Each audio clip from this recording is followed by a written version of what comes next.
soo dhawaada saaxiibayaal. Maanta waxaynu isla eegi doonaa website-kana dhisna ee Tukaale Portrait. Sidee ayuu AI-gu website-kan u dhisay? Sidoo kale sidee buu automation-kan yar ee fududi uu hawl fara badan oo culus uu hayaa?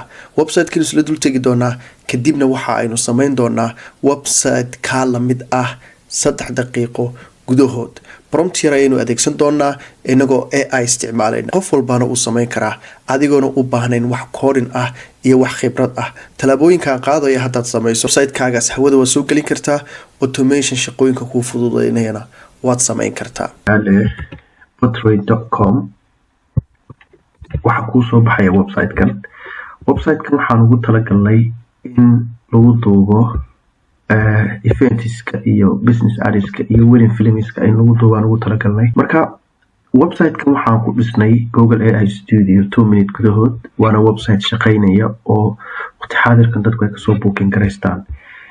Sidoo kale haddii aad aragto informationka halkan ku qoran, haddii aad cadaanka dhiga si fiican u aragto tijaabo haddii aan rabo marka in oo informationkayga markii aan saa u buuxiyo submit booking request aan idhaahdo, waxaa kan kugu qoran in oo requestigaaga la helay. Sidoo kale Tukaale Portrait ay kula soo hadli doonaan. Marka maadaama website-kan ama web app-kan aan ku dhisnay Google AI Studio, haddii aynu tagno make.com automation-kan yara fudud ayaa wuxuu qabanayaa hawl aad iyo aad u badan. Webhook-kani waxaan ku xiriirinay website-kan oo Tukaale Portrait. Wuxuu sameynayaa qofkii markaa soo dalbada ayaa wuxuu sameynayaa in uu airtable-keena noogu soo shubo magaciisa iyo waxyaabahaas. Marka waxaan isticmaalaan u eegi doonaa, kadibna mid tusaale ah ayaynu isla samayn doonaa.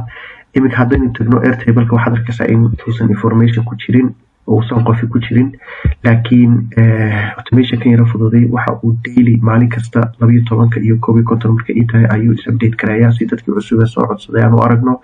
Haddaan iminka webhook-ka tagno oo aanu idhaahno show queue, waxaad arkaysaa in uu sheegayo inuu hal qof soo codsaday 3:35, hadda waa 3:36 daqiiqad ka hor. Laakiin haddii aynu idhaahno iminka run honest, bal hadda israngaree oo ii sheeg qofkaas run honest markaa idhaahdo, waxaad arkaysaa in automation-kiina fududay uu shaqaynayo, uu JSON-kii u gudbiyey, kadib airtable-kiina information-kii lagu shubay. iminka haddaan webhook ku jiro keliya webhook-kan ayaan qaaday, application-ka ayaan dhex dhigay.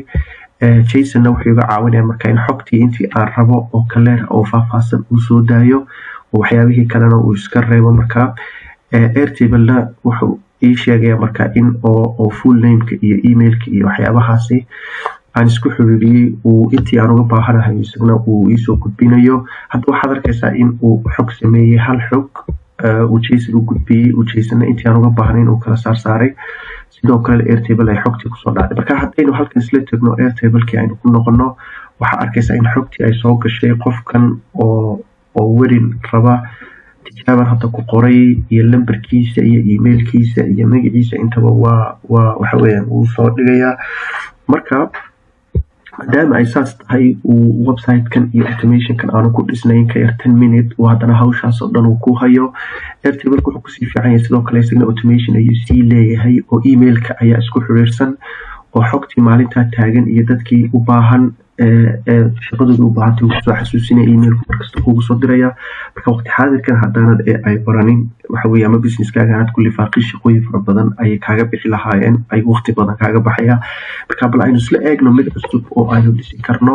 Haddii aynu hadda tagno Google AI Studio oo aynu ku dhisnay, markaynu Google AI Studio tagno qaabkan kugu soo baxo, waxaanu leenahay build your first app. Markaynu tagno shaashada nooc kale ayaa kugu soo baxaysa. Already websites kale waa sameeyey, laakiin waxaan rabaa in aynu markaa web app-kan samayno isla dhisno. mar waxaad rabta inaad qorto oo sikin aad rabta inaad ku qorto, halkan ayaad ku qoraysaa fikradiisa. Already ChatGPT ayaan weydiiyey web app yar oo study planner ah oo waxbarashadeeda plan igu sameynaya inaan dhiso. promptigiisa isiiban kulan ugu talagalay Google AI Studio. Marka promptigan ayuu siiyey, promptiga ayaan copy soo oranaynaa. Promptiga ayaan copy leenahay.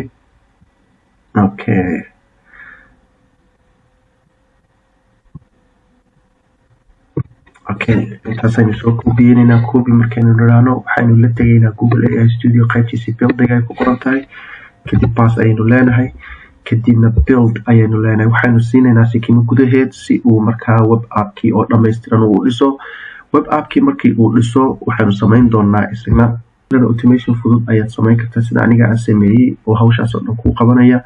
hadda website-kii weli wuu dhisayaa, marka waxaynu isla eegi doonaa haddaynu imika code idhaahno waxaad arkaysaa in behind the scene uu koorkii ka wado AI-gu. marka preview haddaynu idhahnana website-kii ayaynu arkaynaa oo soo galaya. waxaad arkaysaa in uu inoo dhisay web appkii ama applicationkii oo dhammaystiran. wuxuu inoo dhisay taskigii, calendar buu u yeelay, analytics ayuu u yeelay.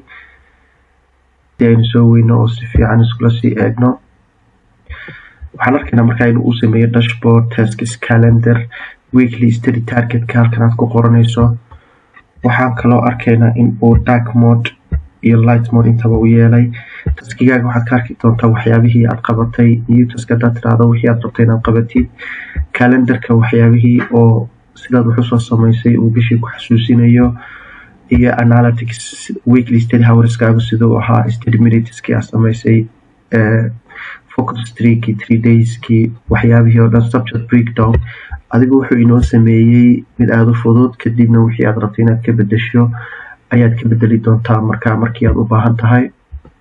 prompt kaloo marka qoraysa aad leedahay kalarka ka bedel, halkaas ka bedel, kadibna ugu dambeyntii waxaad leedahay deploy app. applicationka markaad deploy tiraahdo waxaad ku deploy garaynaysaa cloud projectka, halkaas oo biilinkaagii waxyaabahaas aad u samaynayso. laakiin waxa weeye wuxuu laga yaabaa inuu bishii kaa goosto kolba saa isticmaalaysaa 0.010 centis wax ka yar.